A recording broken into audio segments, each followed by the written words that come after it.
முக்கியமாய் ஜெபம் ஏறெடுக்க போகிறோம். சங்கீதம் 30 அதனுடைய 2வது வசனத்திலே சங்கீதக்காரனாகிய தாவீது இப்படி சொல்லுகிறார், என் தேவனாகிய கர்த்தாவே, உம்மை நோக்கி கூப்பிட்டேன், என்னை நீர் குணமாக்கினீர் என்று சொல்லுகிறார். உம்மை நோக்கி கூப்பிட்டேன், என்னை நீர் குணமாக்கினீர். 3வது வசனத்திலே சொல்லுகிறார், கர்த்தாவே, நீர் என் ஆத்துமாவை பாதாளத்திலிருந்து ஏற பண்ணி நான் குழியில் இறங்காதபடி என்னை உயிரோடே காத்தீர். கைகளை உயர்த்தி ஆமேன்னு சொல்லுங்க. அப்போ தேவனை நோக்கி கூப்பிடும் போது, அதாவது இனி அடுத்த ஸ்டெப் மரணம் என்கிற நிலையில் இருக்கிறவர்களையும் கர்த்தர் உயிரோடே காக்க வல்லவர். 118:17 சங்கீதக்காரன் சொல்லுகிறான், நான் சாகாமல் பிழைத்திருந்து கர்த்தருடைய செய்கைகளை விவரிப்பேன். 16 சொல்லுகிறார், என்னை சாவுக்கு, அடுத்த வசனம் 18, அவர் என்னை வெகுவாய் தண்டித்தும் என்னை சாவுக்கு ஒப்பு கொடுக்கவில்லை. 9வது சங்கீதத்திலே சொல்லுகிறார் 13வது வசனத்துல, மரண வாசல்களில் இருந்து என்னை தூக்கி விடுகிற கர்த்தர். ஆமென், ஹல்லேலூயா. தாவீதுனுடைய வியாதி, அந்த நிலையை பார்த்து சத்துருக்கள் என்ன சொன்னாங்க அப்படின்னா, அவன் நீ எழும்ப மாட்டான், அவன் எப்பொழுது சாவான் என்று பார்க்க ஆரம்பித்து விட்டார்கள். தாவீது சொல்லுகிறார், நான் உம்மை நோக்கி கூப்பிட்டேன், நீர் என்னை குணமாக்கினீர். எத்தனை பேர் இந்த பகல் வேளையில நம்புறீங்க, என் கர்த்தர் என்னை குணமாக்குவார், இயேசு என்னை குணமாக்க வல்லவராய் இருக்கிறார்? விசுவாசிக்கிறவங்க கைகளை உயர்த்தி ஆமென் சொல்லுங்க பார்க்கலாம். இயேசு என் பரிகாரின்னு சொல்லுங்க, இயேசு என் பரிகாரின்னு சொல்லுங்க, இயேசுவே என் பரிகாரின்னு சொல்லுங்க. வாயினால அறிக்கை செய்யறதுல வெட்கப்படவே கூடாது. ஆமென். பொதுவாகவே நீங்க பாத்தீங்கன்னா அந்த நியூ பிலீவர்ஸ் இருக்காங்கல்ல, அவங்க ரொம்ப அறிக்கை பண்ணுவாங்க. ரொம்ப நாள் பழக்கப்படும் போது கொஞ்சம் வாய் திறந்து சொல்றதுக்கு கூச்சமா இருக்கும். அப்படி இருக்கவே கூடாது. எப்பவுமே நம்ம நியூ பிலீவர்ஸா தான் இருக்கணும். ஆமென் சொல்லுங்க பார்க்கலாம். ஆமென். கைகளை உயர்த்தி சொல்லுங்க, இயேசு என் பரிகாரி, இயேசுவே என் பரிகாரி. ஆமென். அவர் சுகம் தருகிறவர். வேதம் சொல்லுகிறது, நம்முடைய பலவீனங்களை எல்லாம் அவர் சுமந்து தீர்த்தார் என்று சொல்லப்பட்டிருக்கிறது. பலவீனங்களை எல்லாம் சுமந்து தீர்த்தார், அவருடைய தழும்புகளால் நாம் குணமானோம். ஆமென். நான் வேகமாய் சொல்லி கொஞ்ச நேரம் கூட நம்ம ஜெபம் பண்ண போறோம். தெய்வீக சுகம் என்பது பிள்ளையின் அப்பம். ஆண்டவர் அதை பிள்ளைகளுக்கென்று கொடுக்கிறார். ஆண்டவர் இடத்துல அதை கேட்கணும். ஒரு கானானிய ஸ்திரீ தன் மகளுடைய சுகத்துக்காக ஆண்டவர் இடத்துல வரும்போது ஆண்டவர் சொல்லுகிறார், பிள்ளையின் அப்பத்தை எடுத்து நாய்க்குட்டிகளுக்கு போடக்கூடாது. நீ இவ்வளவு என்னை தேடி வர, என்னை பின்பற்றி வர, ஏன் நீ பிள்ளையா மாற முயற்சிக்க மாட்டேங்கிற? நீ பிள்ளையா மாறு, உன் பிள்ளைக்கு சுகம் கிடைக்கும். ஆண்டவர் சிம்பிள் காஸ்பல்ல ஒரே லைன்ல முடிச்சிட்டார். ஆமே, உனக்கு இவ்வளவு, உனக்கு ஏன் கஷ்டம்? நீ கூப்பிட்டோம் நான் கேட்காதது மாதிரி போறதுக்கு காரணம் என்ன? நீ, உனக்கு சுகம் வேணும், எனக்கு பிள்ளை வேணும். ஆமா, நீ பிள்ளைய மாறணும். அவள் விசுவாசித்தாள். அந்த இடத்துல அவளுடைய ஃபெய்த்தை பார்த்து ஆண்டவர் சொன்னார், உன் விசுவாசம் பெரியது என்றார்.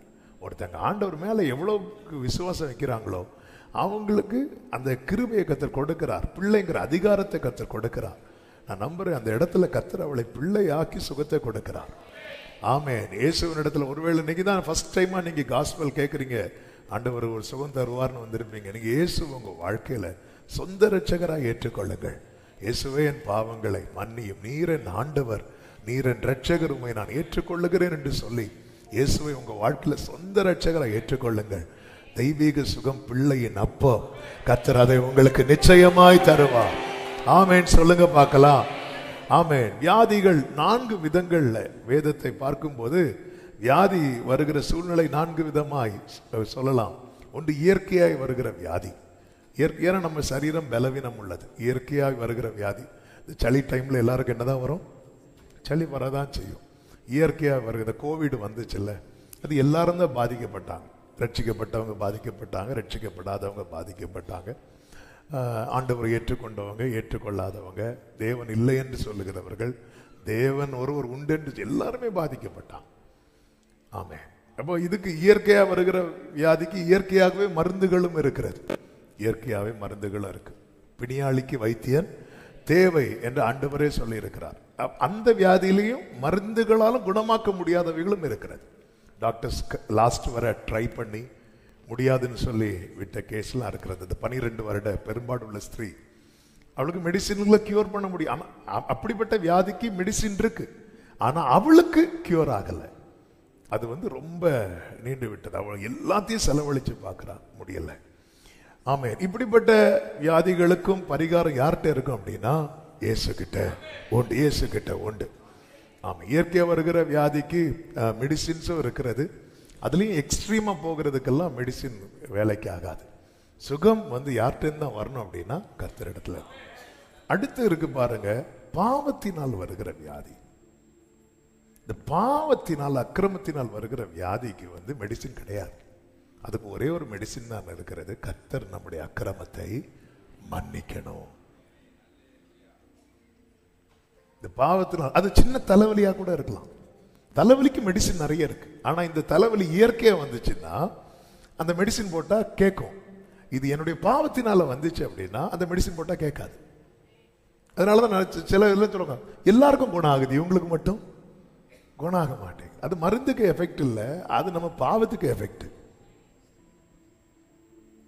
பாவத்தினால வருகிற அக்கிரமத்தினால பைபிள்ல இருக்குல்ல, அவர் உன் அக்கிரமங்களை எல்லாம் மன்னித்து உன் நோய்களை எல்லாம் குணமாக்கி என்று இருக்கிறது. அக்கிரமங்களை எல்லாம். அந்த இடத்துல ஒரு தேவ பிள்ளைக்கு என்னது தேவை அப்படின்னா மன்னிப்பு தேவை. எசாயா 33:24 சொல்லப்பட்டிருக்கிறது, வியாதிப்பட்டிருக்கிறேன் என்று நகரவாசிகள் சொல்வது இல்லை, அதில் வாசமாய் இருக்கிற ஜனத்தின் அக்கிரமம் மன்னிக்கப்பட்டிருக்கும் என்று சொல்லப்பட்டிருக்கிறது. அப்ப அக்கிரமத்தினால வருகிற வியாதி. 4 வாலிபர்கள் ஒரு திமிர்வாதக்காரனை சுமந்து கொண்டு இயேசுவினிடத்தில் வருவார்கள். அநேக வியாதியஸ்தர்களுக்கு கர்த்தர் சுகத்தை கொடுப்பார்.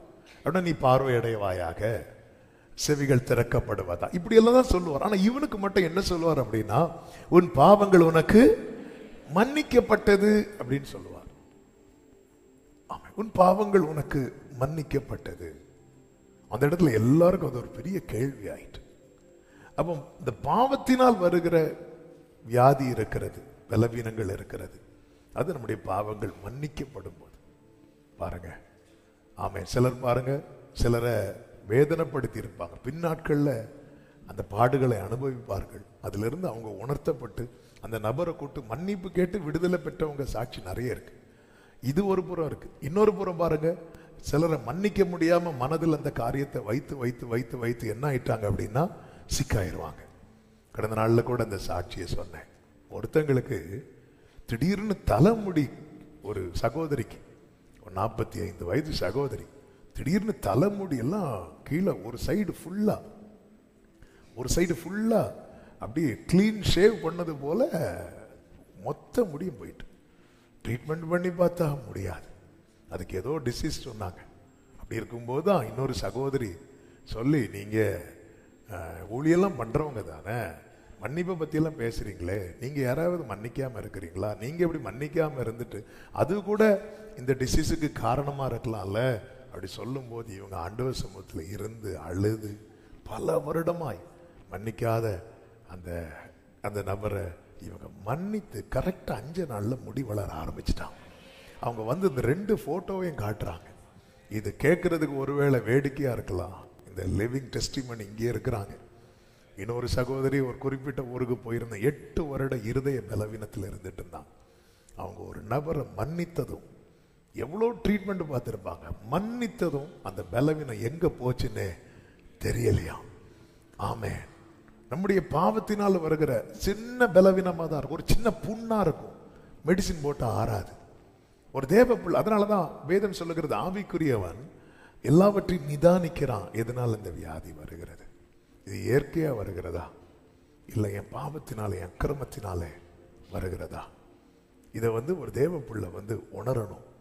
இதை புரியணும். ஆண்டவர் சமூகத்தில் இருக்கும்போது கர்த்தர் உணர்த்துவார். ஆமாம். திடீரென்று, அதாவது எரிகோவின் ஜெயத்தை பார்த்த இஸ்ரவேலர்கள் சின்ன பட்டணத்துக்கு முன்னாடி தோட்டு போறாங்க. ஆயி பட்டணத்துக்கு முன்னாடி தோட்டு போயிட்டாங்க. உடனே யோசுவா என்ன பண்றாரு அப்படின்னா, ஆண்டவர் சமூகத்தில் விழுந்து கிடக்கிறான். அந்த ரீசன் தெரிகிறது வரைக்கும் எழும்பல. ஏன், எதனால் இந்த வியாதி? எழும்பவே இல்லை. கர்த்தர் அதை உணர்த்தினதுக்கு அப்புறம் அதை சரி பண்றார். அதுக்கப்புறம் ஜெயிக்கிறார். ஒரு தேவ பிள்ளை இதை புரியணும். கர்த்தருக்கு மகிமை உண்டாவதாக.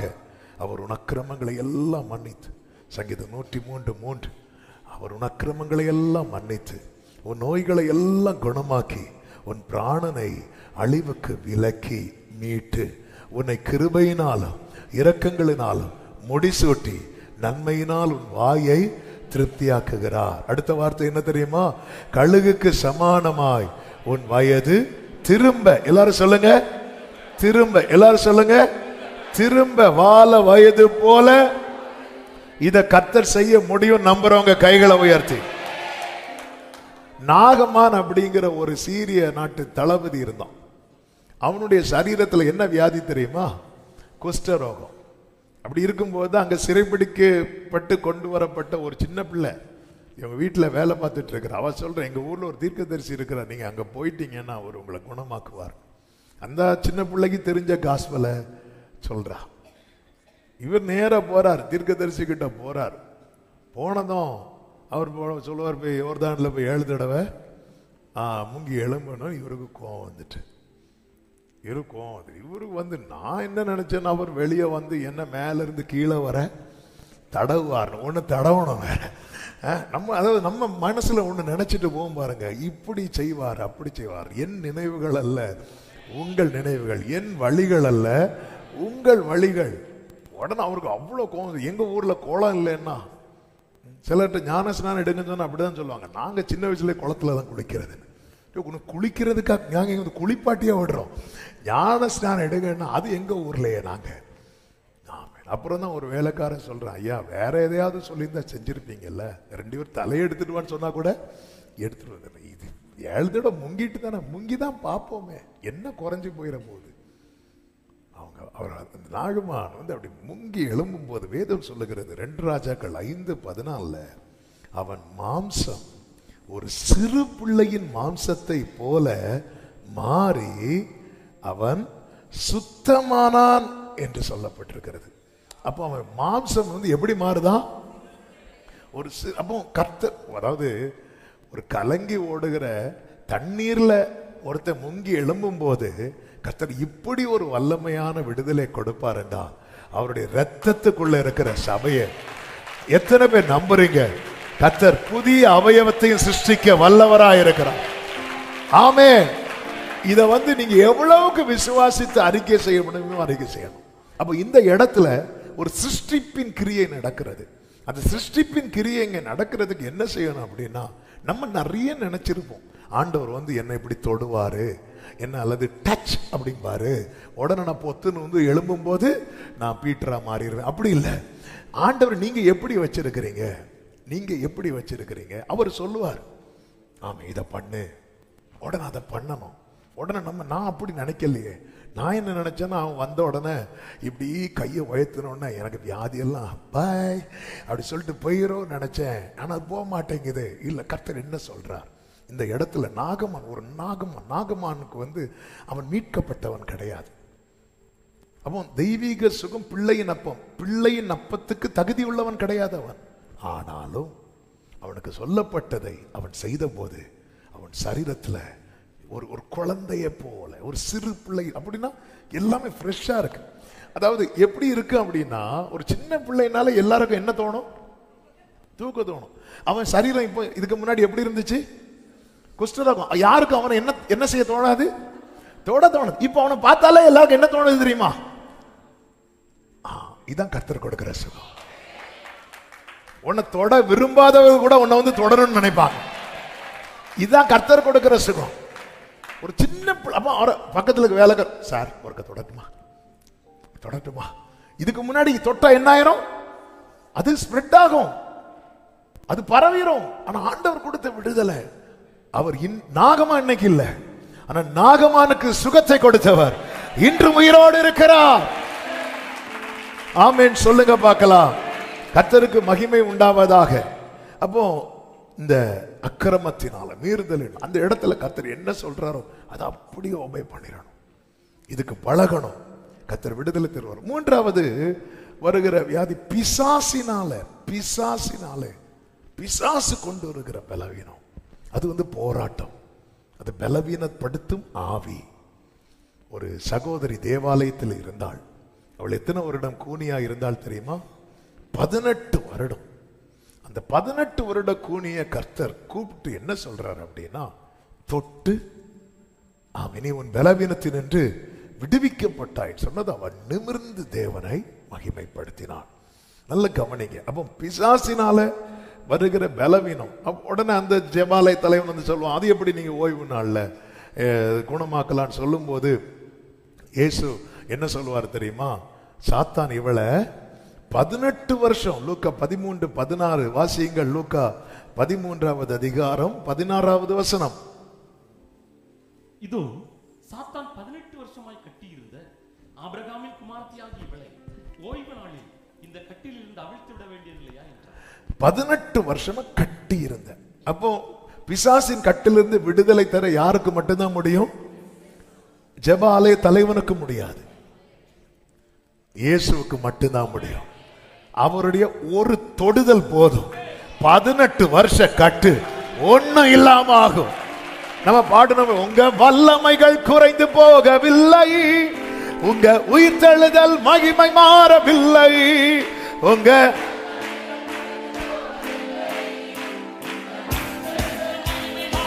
நல்ல கையை தட்டி ஏசப்பா உங்க நாமத்தில் glory சரம கலவரம ராதனமம்ரா. பேய்கள் ஓடுது, நோய்கள் தீருது, பாவங்கள் பறந்தோடுது. பேய்கள் ஓடுது, glory சரபா கமமலரா. ஓ ஹalleluya. உங்க வல்லமைகள் குறைந்து போகவில்லை. ஆமென். வல்லமைகள் குறைந்து போகவில்லை, உங்க உயிர்த்தெழுதல் மகிமை மாறவில்லை. மந்திர சூனியம் செய்வினை கட்டுகள் இன்றே நம் இயேசு உடை தெரிவார். ஆமென். மந்திர சூனியம் செய்வினை கட்டுகள் இன்றே நம் இயேசு உடரலமரே. ஆவியானவர் நமக்குள் இருப்பதால் உலகத்தை நாம் கலக்கிடுவோம். இயேசுவின் நாமத்திலே ஆமென். உங்க வல்லமைகள் ஓடரபா சதரபா கலரபா ரிபரா மதனலா ஹச்சரபா. ஜீசஸ் ஏசப்பா ஏசப்பா உங்க நாமத்தில் அற்புதங்கள் நடக்குது. ஆமென். glory அற்புதங்கள் நடக்குது. ஆமென். பேய்கள் ஓடுது, நோய்கள் தீருது, சாபங்கள் பறந்தோடுது. பேய்கள் ஓடுது, ஓடரபல கதனர மாமா. ஆமென். சாத்தானின் சதிகளா, சாபத்தின் வாழ்க்கையா, இன்றே நம் இயேசு உடை தெரிவார். ஆமென். சாத்தானின் சதிகளா, சாபத்தின் வாழ்க்கையா, இன்றே நம் இயேசு உடை தெரிவார். ஆமென். துதியின் ஆயுதம் நமக்குள் இருப்பதால் அசுத்த ஆவியை துரத்தீர். இயேசுவின் நாமத்திலே பலவீனத்தின் ஆவியே இனி உனக்கு இடமில்லை, இனி உனக்கு அதிகாரம் இல்லை, வெளியேறு. உங்க வல்லமைகள் glory ஷலமா கரபாபா. விடுதலை இயேசுவின் நாமத்திலே, சுகம் இயேசுவின் நாமத்திலே, பலம் இயேசுவின் நாமத்திலே. ஆமென். glory ஏசப்பா. ஓ ஹalleluya.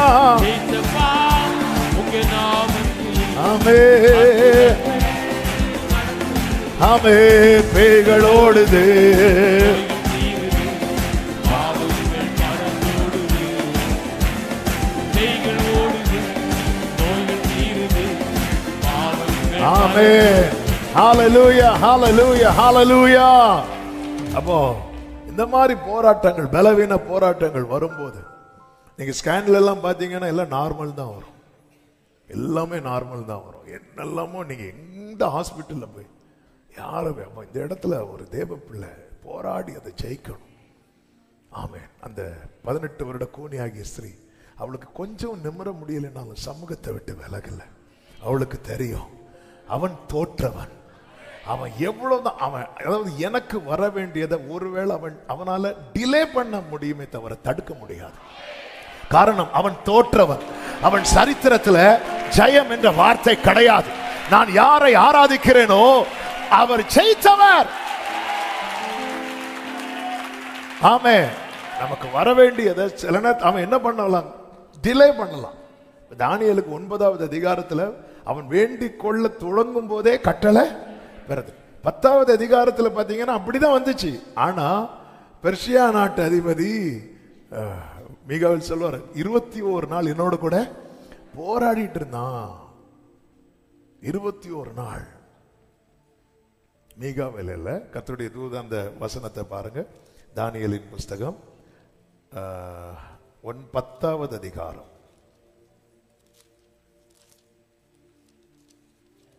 எத்தனாவது வசனம்? 13வது வசனம் வாசிங்க. பெர்சியா ராஜ்யத்தின் அதிபதி 21 நாள் மட்டும் என்னோடு எதிர்த்து நின்றான். ஆனாலும் பிரதானாதிபதிகளில் ஒருவனாகிய மிகாவேல் எனக்கு உதவியாக வந்தான். நல்ல கவனிங்க அந்த சம்பவம். அதாவது தானியேல்ட்ட அனுப்பப்பட்ட தூதன் யாருன்னு நமக்கு தெரியும். 9வது அதிகாரத்தில் கேப்ரியல் தானியேல்ட்ட அனுப்பப்படுவார். அதாவது 9:21 இருக்கு கேப்ரியல். அதாவது கேப்ரியல்னா தூது கொண்டு வர்றவர். அதே போலதான் 10வது அதிகாரத்தில் தூது கொண்டு வர ஒரு தூதன் அனுப்பப்பட்ட போது சத்ரு எதிர்த்து நிற்கிறான். நான் ஏற்கனவே சொல்லியிருக்கிறேன், தூதர்கள் தங்களுக்கு கொடுக்கப்பட்ட வேலையை தள்ளி இன்னொரு வேலையை செய்ய மாட்டாங்க, செய்யக்கூடாது. அப்ப தூது கொண்டு வந்த தூதனால எதிர்த்து நிற்கிற சத்ருவை அடிக்க முடியும். ஆனா அவருக்கு அது இந்த டியூட்டி கொடுக்கல. அந்த டியூட்டி யாருக்கு கொடுக்கப்பட்டது தெரியுமா? மீகாவேலுக்கு கொடுக்கப்பட்டது. அதனால மீகாவேல் வர்றது வரை இவர் வெயிட் பண்ணிட்டு இருக்கிறார். மீகாவேல் என்ன பண்றாருன்னா ஃபைட் பண்ணி அடிச்சுட்டு பதில திருப்பி கீழே கொண்டு வரார். சில காரியத்துக்கு பதில் தாமதிக்கலாம், தளராதீங்க. சிவந்த சமுத்திரத்துக்கு முன்பாக கோலை நீட்டினதும் அற்புதம் நடந்தது. ஆனா அமலேக்கியன்ட்ட யுத்தம் பண்ணும்போது கோலை நீட்டிட்டே இருக்க வேண்டியதாயிட்டு. கை தளரும், ஆனாலும் நம்பிக்கைய மோசே விடல. ஆமே, கோலை இன்னொரு கையில கொடுக்கல. இது நாசில சுவாசத்தை வச்சிருக்கிறார். இந்த கோலை நான் தான் பிடிச்சிட்டு நிக்கணும்னா நான் தான் பிடிச்சிட்டு நிற்பேன்.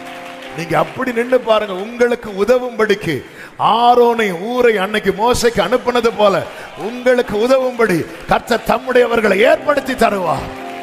ஆமே, ஜெயிக்கணும். ஹல்லேலூயா. நாட்கள் ஆகிறதா, வருடங்கள் ஆகிறதா, விட்டுறாதீங்க. ஹல்லேலூயா. இப்படி ஒரு பலவீனம் ரொம்ப நாளா இவங்கள்ட்ட இருந்துச்சு, கடைசியில் அவங்க போயிட்டாங்க அப்படி சொல்லக்கூடாது. ஆமே, நம்மை அக்கினி நின்று தப்பு வைத்தவர், நம்மை பாதாள வல்லமைக்கு விடுவித்தவர், மரணத்தின் பாதாளத்தின் திறவுகோலை உடையவர். இந்த நாள் ரட்சணிய நாள். எப்படி அந்த பிசாசின் கட்டிலிருந்து அந்த சகோதரிக்கு கர்த்தர் விடுதலை கொடுத்தாரோ, இயேசுவின் நாமத்தினாலே பிசாசினாலே பலவீனத்தின் ஆவியினாலே பிடிக்கப்பட்டிருக்கிற ஒவ்வொருவருக்கும் இன்று விடுதலை உண்டாவதாக. ஆமென் சொல்லுங்க பார்க்கலாம். 4வது ஒரு வியாதி இருக்கிறது.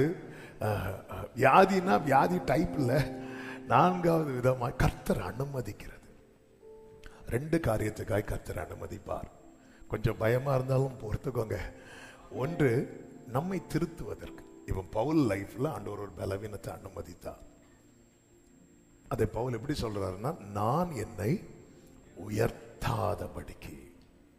பவுலுக்கு தெரியுது அப்படி ஒரு. அப்போ ஏன் எனக்கு இந்த பலவீனம்னா, என்ன திருத்துறதற்கு, என்ன சரி பண்ணுகிறதற்கு. 2 கொரிந்தியர் 12:7 அது சொல்லுவார். அது கர்த்தர் தான் அனுமதிக்கிறார் என்று புரிகிறது வரைக்கும் அவர் அதை சாத்தான்னு சொல்லிட்டு இருந்தார். ஆனா கர்த்தர் இது கர்த்தர் அனுமதித்தது. அப்படின்னு தெரிய வந்ததும் அவர் அந்த பலவீனத்தை குறித்து மேன்மை பாராட்ட ஆரம்பித்தார். இது ஆண்டவர் எனக்கு கொடுத்தது, இது ஆண்டவர் எனக்கு கொடுத்தது. பவுலுடைய பலவீனம் பவுல் சொல்லுவார் நிருபத்தில், நான் கேட்ட உங்க கண்ணை கூட எனக்கு கொடுப்பீங்க. பவுலுக்கு கண்தானம் பண்றதுக்கு ரெடியா இருந்தாங்க. ஏன்னா பவுலுக்கு அந்த தமஸ்குக்கு போற வழியில அடிச்சுல அந்த ஒளி, அதுக்கப்புறம் சரியான பார்வை கிடையாது, கூச்ச பார்வை. பக்கத்தில் இருக்கிறவங்களை மட்டும்தான் தெரியும், ரொம்ப தூரத்தில் இருந்தாலும் தெரியாது. அதே போல அவருடைய பேச்சு பெரிய பிரசங்க வீரன்லாம் கிடையாது. பவுலுக்கு எழுத்து தான் வெயிட்டா இருக்கும். அவர் எழுதுனதை அவரை வாசிக்க சொன்னா கூட ஐயே இப்படியா பேசிட்டு இருக்கிறார். இவருக்கு எழுத்த பார்த்தா இவர் பயங்கர அனல் பிறந்த பிரசங்கியார்லாம் நினைச்சோம். ஆனா இவரை பேச சொன்னா அவரை பார்த்தாலே ஒரு வித்தியாசமான ரூபம். எப்படிங்க மிருகத்து கூட சண்டை போட விடுறாங்க, குளிர்ல அவரை வெளியே விடுறாங்க, நிர்வாணமா வெளியே விட்டுருக்காங்க குளிர்ல. எத்தனை எத்தனை எத்தனை அவர் பட்ட பலவீனங்கள்லாம் 2 கொரிந்தியர் 11 சொல்லப்பட்டிருக்கிறது. அவ்வளோ அவர் சொல்றாரு, அவர் எனக்கு முள் கொடுக்கப்பட்டதுன்னு சொல்றார். நம்ம அதை வாங்கிதான் ஆகணும். இன்னொன்னு இருக்கிறது, சுத்திகரித்து எடுத்துக்கொள்வதற்கு. இப்ப எசேக்கியாவுக்கு கர்த்தர் ஒரு பலவீனத்தை கொடுத்தார்.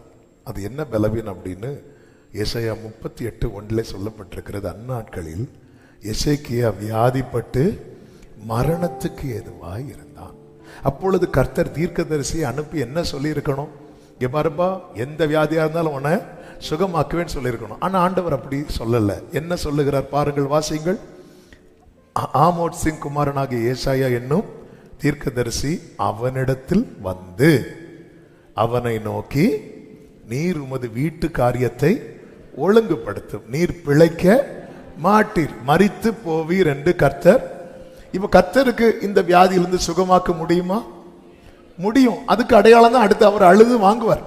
அப்ப கர்த்தருக்கு முடியும். ஆனா கர்த்தர் இந்த வியாதியை அனுமதித்தது அவனை சுகமாக்குவதற்கு அல்ல, அவனை சுத்தி நீ வீட்டு காரியத்தை ஒழுங்குபடுத்தும். அப்ப எது ரெடி பண்ணணும், ரெடி ஆயிரு. ஏதாவது பாக்கி இருக்கா, எல்லாம் செட்டில் பண்ணிரு, ரெடி ஆகி ஆயத்தமாயிரு, உன்னை தூக்க போறேன். ஆனா அவர் இல்ல, ஒழுங்குபடுத்தினாலே நீ ரெடி ஆயிட்ட எசேக்கியாவே, உனக்கு இளைப்பாறுதல் ரெடி ஆயிட்டு அவ்வளவுதான், உன் கதை முடிஞ்சது அப்படின்னா சொல்லவே மாட்டார். ஆண்டவர் சொல்றார். உடனே எசேக்கியா அழுறார், ஆண்டவர் ஏன்னா உமக்கு முன்னாடி இப்படி நடந்ததுக்கு மரணம் நல்ல புரிஞ்சு, தேவ பிள்ளைக்கு மரணம் என்பது தோல்வி அல்ல. ஆனா நம்ம அதை தோல்வியா பார்க்கிறோம். ஏன் தெரியுமா? அவருடைய உயிர்த்தெழுதலை நம்ம நம்பாததுனால. நான் உமக்கு முன்பாக உண்மை உத்தவமாய் நடந்தேன் என்பதை நினைத்திருளோம் அப்படி சொல்லி அழுத்ததும் ஆண்டவர் கொடுத்துருப்பா, என் பிளானுக்கே வரமாட்டேங்கிறான். அவர் பிளானே வேற. எசேக்கியாவே, இந்த இடத்துல நீங்க ஆமேன் போட்டு முடிச்சிருந்தா உங்க சரித்திரத்துல ஒரு கரை கூட இருந்திருக்காது. எசேக்கியாவின் அடுத்த 15 இயர்ஸ் அதனால ஒரு மரணம், ஐயோ அவங்க இப்படி இருந்தாங்க இப்படி போயிட்டாங்களே. இல்ல, தேவ பிள்ளைங்க வாழ்க்கையில தேவனை அனுமதிக்கிறது ஒன்று இருக்கு. இப்ப எலியாவை விட அதிகம் பயன்பட்டவர் யார் அப்படின்னா எலிசா. ஆனா வேதம் என்ன சொல்லுகிறது? 2 ராஜாக்கள் 13:14 அவன் நாட்களிலே, யார் நாட்கள்ல? யோவாஸ், இஸ்ரவேலின் ராஜாவாகிய யோவாசின் நாட்களிலே எலிசா மரணத்துக்கு ஏதுவான வியாதியாய் கிடந்தான் என்று சொல்லப்பட்டிருக்கிறது. இந்த எலிசாவுக்கு எலும்பு பட்டு செத்தவங்க என்ன பண்ணாங்க? அப்ப எலும்புல அவ்வளவு பவர் இருக்கு. அந்த உயிர்த்தெழுதலின் வல்லமை எலிசாவின் எலும்புக்குள்ள இருக்கிறது. அப்படிப்பட்டவருக்கு இப்ப என்ன வியாதி இருக்கிறது? மரணத்துக்கு ஏதுவான. அப்ப இப்படி எதுக்கு இதை சொல்றேன்னு, ஒரு தேவ பிள்ளைக்கு தெளிவு இருக்க வேண்டும். அதான் ஒவ்வொன்றையும் தேவ சமூகத்தில் வைக்கணும். இயற்கையாக வருகிற வியாதி இருக்கிறது, நம்முடைய மீறுதல்களினால் வருகிற வியாதி இருக்கிறது, அப்புறம் பிசாசு கொண்டு வருகிற வியாதி, மீறுதலினால் வருகிற வியாதி. எப்படி விடுவிக்கப்பட? ஆண்டவருடைய மன்னிப்பை பெற்று நம் பிள்ளைகளை உணர்ந்து மன்னிப்பை பெறும்போது ஆமென், கர்த்தர் விடுவிக்கிறார். பிசாசினால் வருகிற வியாதி ஆண்டவருடைய சமூகத்தில் தரித்து இருக்கணும். ஆண்டவர் தொட்டா மட்டும்தான் விடுதலை. அடுத்து தேவன் அனுமதிக்கிறது நம்மை திருத்த. ஆமென், ஹல்லேலூயா. இந்த நேரத்தில் நம்ம அப்பா சமூகத்தில் கேட்க போறோம், தகப்பனே, என் அக்கிரமத்தினால, என் பாவத்தினால, என் மீறுதலினால அல்லது பிசாசு இந்த பலவீனத்தை கொண்டு வந்தது நிமித்தம் என் வாழ்க்கையில் இப்படிப்பட்ட பலவீனங்கள் இருக்குமானால் இப்பொழுதே சுகம். வேதம் என்ன சொல்லுகிறது தெரியுமா? ஏசாயா 53:5 சொல்லப்பட்டிருக்கிறது. வாசியுங்கள். ஏசாயா 53:5. நம்முடைய மீறுதல் நிமித்தம் அவர் காயப்பட்டு, நம்முடைய அக்கிரமங்கள் நிமித்தம் அவர் நொறுக்கப்பட்டார். நம்முடைய மீறுதல்கள் நிமித்தம் அவர் காயம். அப்ப மீறுதல்னால எதை கொண்டு வரோம் சொல்லுங்க? காயத்தை கொண்டு வரோம். இப்போ அந்த காயத்தை யார் வாங்குறா சொல்லுங்க? சத்தமா சொல்லுங்க. அப்பா நாமத்தை சொல்ல வெட்கப்படவே கூடாது. சத்தமா சொல்லுங்க. இயேசு. மீறுதல் எதை கொண்டு வரும்? அந்த காயத்தை இப்ப யார் வாங்குறா? ஏன் மீறுதல்னால இப்ப யார் காயப்பட்டா? அப்ப ஏன் மீறுதல்னால இயேசு காயப்பட்டார் என்று நான் விசுவாசிக்கிறேன் என்றால் அவருடைய தழும்புகளால் எனக்கு என்ன கிடைக்கிறது? சுகங்கள். இப்ப சாத்தான் வரான். சாத்தான் வந்து சொல்றான் மீறுதல்னா காயம், இவனுக்கு அந்த காயம் கொடுக்கணும். அப்போ பரலோக தேவ நீதி உள்ளவர் சொல்றார் காயம் இருக்கு. காயம் எங்க இருக்கு? தழும்ப காட்டுங்க, தழும்பு காட்டுங்கன்னு சொல்லும்போது அந்த இடத்துல யார் தழும்பு காட்டப்படுது தெரியுமா? இயேசுவின் தழும்பு காட்டப்படுது. அப்போ என் மேல விழ வேண்டிய அந்த தழும்பு அவர் மேல விழுந்ததுனால எனக்கு அந்த தழும்பினால சுகம் கிடைக்கிறது. இயேசு என் பரிகாரின்னு நம்புறவங்க இன்னைக்கு நான் சொல்றேன், உங்களுக்கு விடுதலை விடுதலை விடுதலை விடுதலை இயேசுவின் நாமத்தில். சுகம் உண்டு, பலன் உண்டு இயேசுவின் நாமத்தில். என் மீறுதல்களால் அவர் காயப்பட்டு, என் அக்கிரமங்களால் அவர் நொறுக்கப்பட்டு எனக்கு சமாதானம், அவருடைய தழும்புகளால் குணமானோ. லூக்கா 9:11 சொல்லப்பட்டிருக்கிறது, ஜனங்கள் அதை அறிந்து அவர் பின்னே போனார்கள். அடுத்த வார்த்தை கவனிங்க. அவர்களை அவர் ஏற்றுக்கொண்டு தேவனுடைய ராஜ்யத்தை குறித்து அவர்களோடு பேசி. அடுத்த வார்த்தை ரொம்ப முக்கியமான வார்த்தை. சொஸ்தமடைய வேண்டும் என்றிருந்தவர்களை சொஸ்தப்படுத்தினார். கூட்டத்தில் இருந்த வியாதியஸ்தர் எல்லாரையும் அல்ல, வியாதியஸ்தர்களில் சொஸ்தமடைய வேண்டும். எனக்கு எப்படியாவது விடுதலை வேணும். அதனாலதான் 38 வருடம் பெதஸ்தா குளக்கரையில் இருந்த அந்த 38 வருடம் அந்த வாலிபனை பார்த்து ஆண்டவர் கேட்பா, நீ சொஸ்தமாக விரும்புறியா? என்னப்பா அவர் சுதந்திரம். சரி எதுக்கும் போவோம் நம்மளும். அதாவது பசிச்சு சாப்பிடுறது வேற, சாப்பிடணுமேனு சாப்பிடுறது வேற. ஆண்டவர் சாப்பிடணுமேனு சாப்பிடுறவங்களுக்கு அவர் சாப்பாடு தர மாட்டார். பசியா இருக்கிறவனுக்கு இதான் ஆண்டவருடைய நீதி. ஆண்டவருடைய நீதி என்பது இப்படிதான். சொஸ்தமடைய வேண்டும் என்றிருந்தவர்கள் என்ன செய்வார்கள் தெரியுமா? ஜனங்கள் அதை அறிந்து, எதை அறிந்து? இயேசு எங்கே இருக்கிறார் என்பதை அறிந்து அவர் பின்னே போனார்கள். உண்மையிலே எனக்கு விடுதலை வேணும்னு விரும்புறவங்க அவங்க யார குறித்த அறிவும் யாரை ஃபாலோ பண்றவங்கள மாறணும் தெரியுமா? ஜீசஸ். இந்த கானானிய ஸ்திரீ தூரத்திலிருந்து இயேசுவேன்னு சத்தம் போடுறான். ஆண்டவர் கேட்காதது போல போறார். எதுக்கு தெரியுமா? அவளை ஃபாலோவரா மாத்துறதுக்கு. உடனே சீஷர்கள் வந்து சொல்றாங்க, ஆண்டவரை அவளை அனுப்பி விடுங்க, அனுப்பி விடா. அவளை இங்க கொண்டு வர்றதுக்கு நான் என் வேலையை பார்த்துட்டு இருக்கிறேன். சிலர் இந்த இடையில நமக்காக ஜோம் பண்ணி அனுப்பி விடுறதுக்குன்னே நான் சொல்லுவாங்க, நான் போய் ஜோம் பண்ணேன், ஆண்டவர் கிருபையில போயிட்டாரு. அப்படிப்பட்ட அனுப்பி விடுறதுக்குன்னு ஆண்டவரை அனுப்பி விடுறதுக்கா வெயிட் பண்ண. அப்படி போயிட்டு இருக்கும்போது அவ வாரா. சத்தமிட்டவள் பின்பற்றுகிறாள், பின்பற்றுகிறவர்கள் பணிந்து கொண்டாள், பணிந்து கொண்டவள் விசுவாசத்தை வெளிப்படுத்தினாள். இது அவளை அவருடையவளாய் மாற்றிட்டு, ஆண்டவர் விசுவாசம் பெருசு, நீ விரும்புகிறபடி உனக்கு ஆக கடவுள். அவதான் பிள்ளைக்கு கொடுக்கிறது. உனக்கு என்னப்பா வேணும்? பிள்ளைக்கு அந்த விருப்பத்தை நிறைவேற்றுறது பிள்ளைக்கு. நீ விரும்புகிறபடி உனக்கு ஆக கடவுது.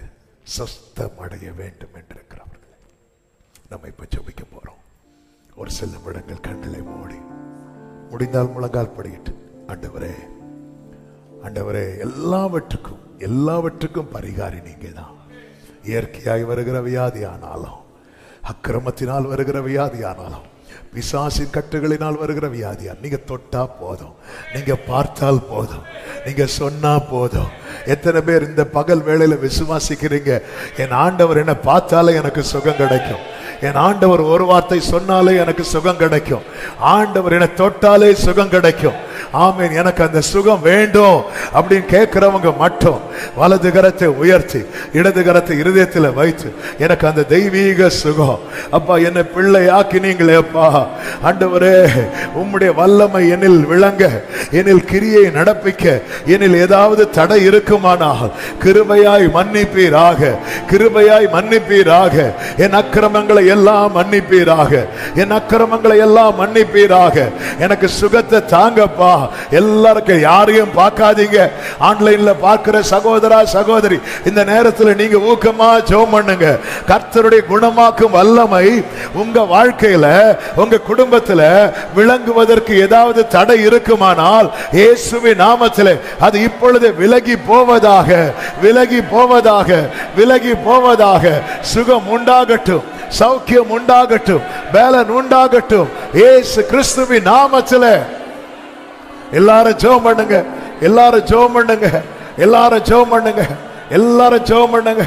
Jesus name, Jesus name, Jesus name, Jesus name. Hallelujah, hallelujah, hallelujah, hallelujah. Thank you Holy Spirit, thank you Holy Spirit, thank you Holy Spirit. குணமாக்கும் வல்லமை, குணமாக்கும் வல்லமை, குணமாக்கும் வல்லமை, குணமாக்கும் வல்லமை, குணமாக்கும் வல்லமை விளங்குவதாக. எல்லாரும் ஜெபம் பண்ணுங்க, எல்லாரும் ஜெபம் பண்ணுங்க. கர்த்தர் இன்றும் உயிரோடு இருக்கிறார்.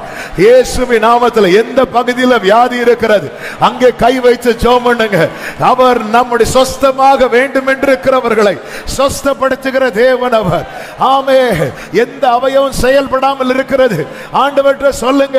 கர்த்தர் சிருஷ்டிக்கிறார், சிருஷ்டிக்கிறார், சிருஷ்டிக்கிறார். செயல்படாத கிட்னி எல்லாம் செயல்படும் அளவுக்கு கர்த்தருடைய சிருஷ்டிப்பின் கிரியை நடக்கிறது, சிருஷ்டிப்பின் கிரியை நடக்கிறது. ஆமென். பலவீனமான இருதயத்தை கர்த்தர் பலப்படுத்துகிறார். ஆமென். தளர்ந்த கைகள், தள்ளாடுகிற முழங்கால்களை கர்த்தர் பலப்படுத்துகிறார். பலவீனப்பட்ட கற்பத்தை கர்த்தர் பலப்படுத்துகிறார். ஆமென். பார்வை குறைந்து கொண்டிருக்கிற கண்களை கர்த்தர் தொடுகிறார். கேள்வி குறைந்து கொண்டிருக்கிற செவிகளை கர்த்தர் தொடுகிறார்.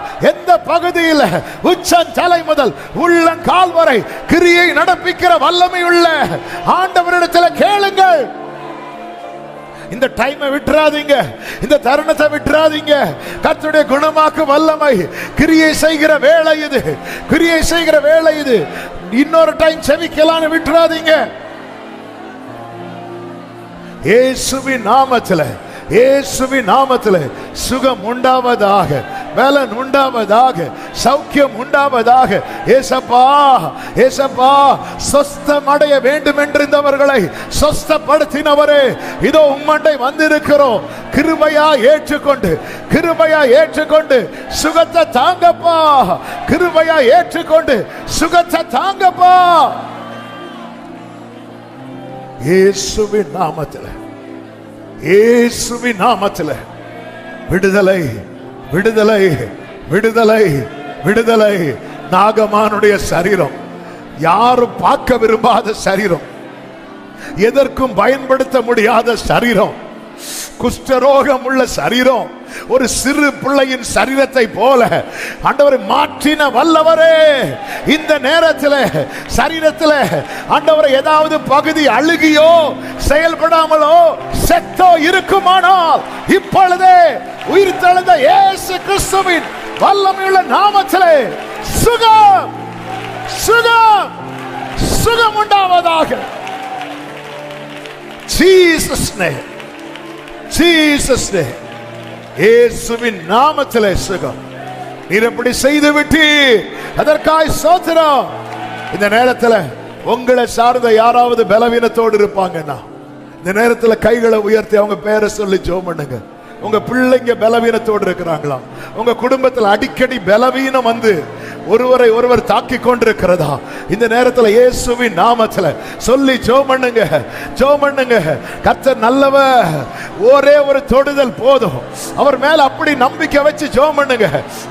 ஒரு தொடுதல் நீங்க தொட்டீங்கன்னா போதும், நீங்க சொன்னீங்கன்னா போதும், நீங்க பார்த்தீங்கன்னா போதும். இயேசுவின் நாமத்தில் இந்த நேரத்தில் கேன்சர்ல பாதிக்கப்பட்டிருக்கிறவர்களை உங்க கரத்தில் தருகிறோம். இப்பொழுது அந்த கட்டிகள் எல்லாம் மறைந்து போகட்டும், அது இல்லாம போகட்டும், அது செயலிழந்து போகட்டும். Jesus name. டியூமர் எல்லாம் இல்லாமலே மறைந்து போகட்டும்.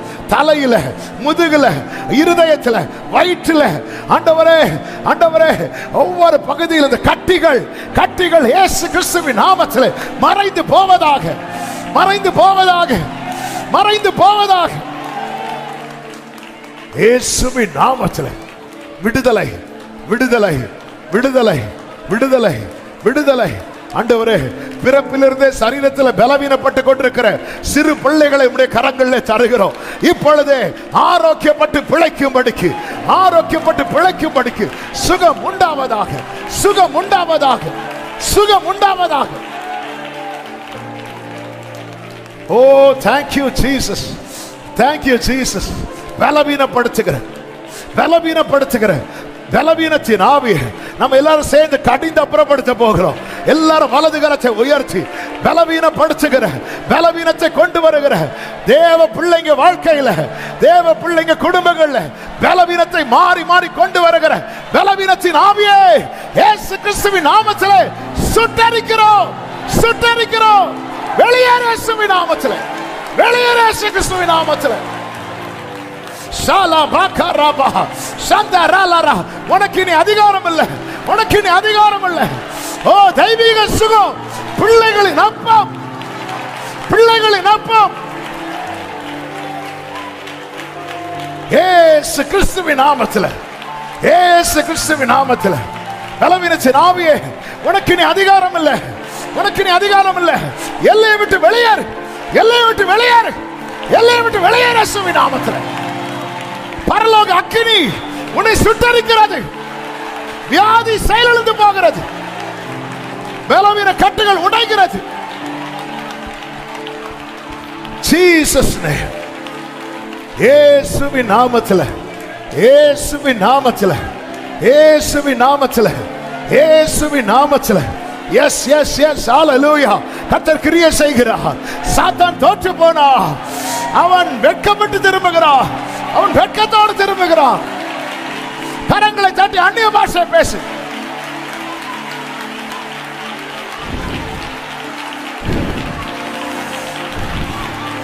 அபிஷேகம் என்று தேவ பிள்ளைங்க, மற்றவர்கள் ஆர்ப்பரியுங்கள், துதியுங்கள், இயேசு நாமத்தை சொல்லுங்க.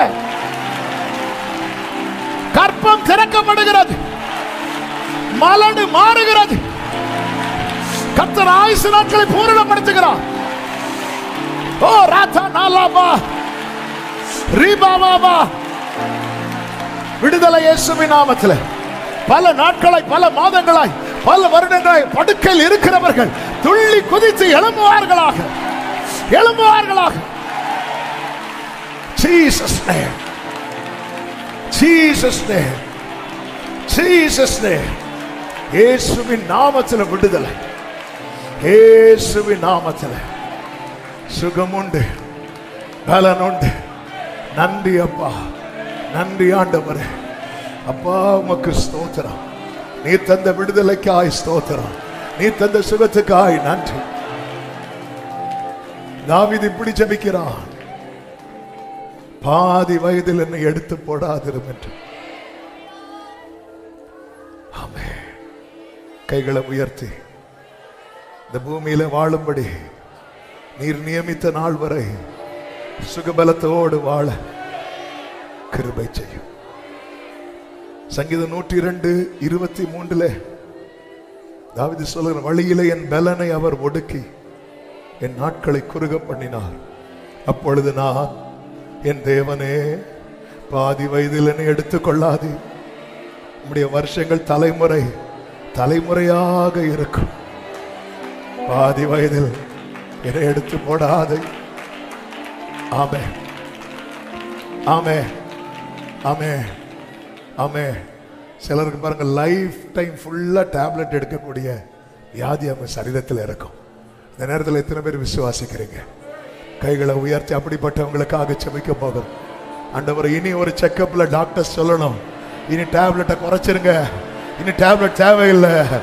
ஆண்டவரே, இயேசுவின் நாமத்தில், இயேசுவின் நாமத்தில், இயேசுவின் நாமத்தில் விரும்புறவங்க கேளுங்க. சொஸ்தம் அடைய வேண்டும் என்று விரும்புகிறவர்களை சொஸ்தமாக்குகிற தேவன். இனி டேப்லெட் தேவையில்லை, இனி பிபிக்கு டேப்லெட் எடுக்க வேண்டாம், இனி சுகருக்கு டேப்லெட் எடுக்க வேண்டாம் என்று சொல்லுகிற அளவுக்கு சரீரத்தில் ஒரு மாற்றம், சரீரத்தில் ஒரு மாற்றம் இயேசுவின் நாமத்தில், இயேசுவின் நாமத்தில் உண்டாவதாக. ஆமென் ஆமே. தெய்வீக சுகம் பிள்ளையின் அப்பம், தெய்வீக சுகம் பிள்ளையின் அப்பம். ஆமே. கர்த்தர் தருவார், கர்த்தர் தந்து விட்டார். எத்தனை பேர் நம்புறீங்க? கர்த்தர் சுகம் தந்து விட்டார், கர்த்தர் எனக்கா யுத்தம் செய்து விட்டார். விடுதலை இயேசுவின் நாமத்தில். ஆமே ஆமே. ஹalleluya. நன்றி தகப்பனே, நன்றி தகப்பனே. அப்படியே ரெண்டு கைகளை உயர்த்தி, அப்பா நான் உங்க பிள்ளைப்பா, நான் உங்க பிள்ளைப்பா, நான் உம்முடைய ஆலயம் ஆண்டவரே. இந்த ஆலயத்தில் நீங்க தான் உலாவன். வியாதி குடியிருக்கிற இடம் அல்ல இது, இயேசு குடியிருக்கிற இடம். இந்த சரீரம் வியாதி குடியிருக்கிற இடம் அல்ல, இயேசு குடியிருக்கிற இடம். இந்த சரீரம் வியாதி குடியிருக்கிற இடம் அல்ல, இயேசு குடியிருக்கிற இடம். ஆவியானவர் குடியிருக்கிற இடம். இயேசுவின் நாமத்திலே சொஸ்தப்படுத்துவீராக, சுத்தப்படுத்துவீராக. விடுதலை உண்டாவதாக. நல்ல கரங்களை தட்டி முழு பலத்தோடு, முழு பலத்தோடு, முழு பலத்தோடு. ஓ தேங்க் யூ ஹோலி ஸ்பிரிட். நன்றி ஆவியானவரே, நீ தந்த சுகத்துக்காக, நீ தந்த பலத்துக்காக, நீ தந்த சௌக்கியத்துக்காக, நீ தந்த ஜீவனுக்காக, நீ தந்த புதிய கிருபைகளுக்காக உமக்கு ஸ்தோத்திரம், ஸ்தோத்திரம். இயேசுவின் நாமத்தில் பிதாவே. ஆமென் ஆமென். ஹalleluya. கர்த்தர் நல்லவர். அப்படி